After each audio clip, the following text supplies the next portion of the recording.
What else could you call it but an addiction? Those that have been bitten by the creative bug, or those that have said, okay, let's run with this. And all of a sudden, it's all you think about. Listen, I have neighbors. They may not be putting paint on a canvas or writing books or songs, but they are extremely creative. I often wonder, what are they thinking about when they're sitting in the gigantic chair watching TV? Do their minds go absolutely berserk because that creative energy is saying, give me some attention? Unplugged, because we will always say yes to creativity. Totally uncut, because we all make mistakes. So turn it into a tool. This is Arroe Unplugged. This is stream thinking, the power of now. Did it shoot right over your head? Because when it first hit me a couple of years ago, it was like, what? What are you talking about? And then you open your heart and you say, well, let's learn about it then. Learning to trust freeform writing, because I believe that your best decisions are made right now, and you've got to learn how to own your own leadership. So here's how you exercise that muscle. 1 page a day, just a page, a single page. Just give yourself 10 minutes to write with absolutely no reason to go in there and edit it. You just keep the perfectionist aside, okay? You're going to have plenty of time to talk about it in the end. I call that stream thinking, the power of now. And today we're reading from January 14th, 2022. If you ever catch me, or yourself talking to yourself, please don't interrupt the conversation. You know, I do it all the time. I'm sure you do it all the time too. I'll even call out my name. I'll throw down some compliments here and there. It's not conceited. It's called having a relationship with all sides of your mind, body, and soul.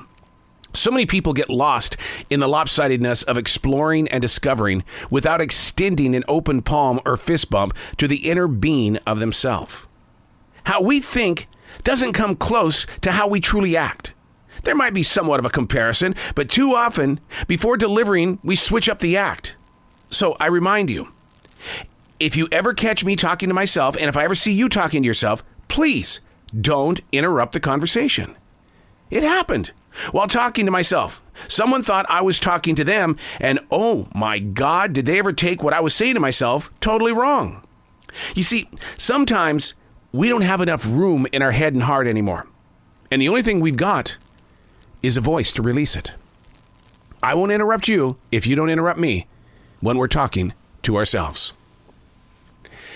Those conversations, especially in the bathroom mirror as well as the rear view mirror of your car. Those conversations when you're walking down a hallway to a doctor's office, or maybe you're sitting there in the dentist chair waiting for the dude to come in to make sure that you don't have any cavities. Those conversations, those things that you say to yourself, sometimes it's to build you up. Other times it's a total knockdown. I was just talking to myself a few minutes ago, and I had kind of a little thought that was extremely negative. I literally said my name, and then I said, not today, not today.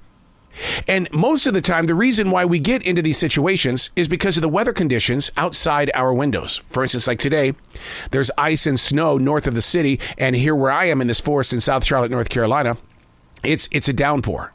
And so looking outside this window is dreary. It's dark. It's I don't want to go out there because it's cold.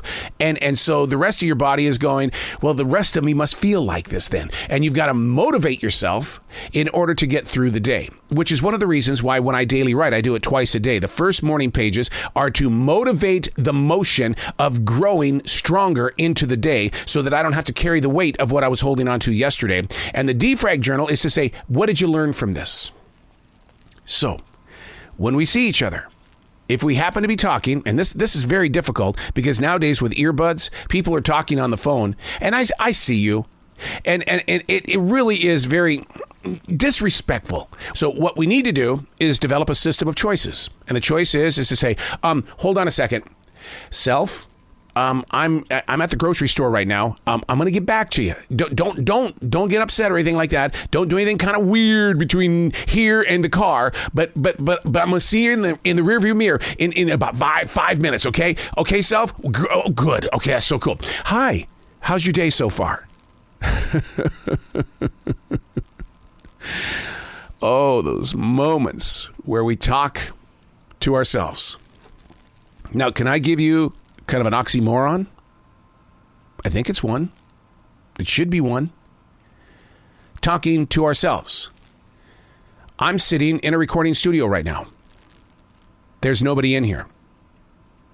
I'm only assuming. that you're listening. And you didn't interrupt me. And I love you for it. I'm Arroe, and that's Stream Thinking.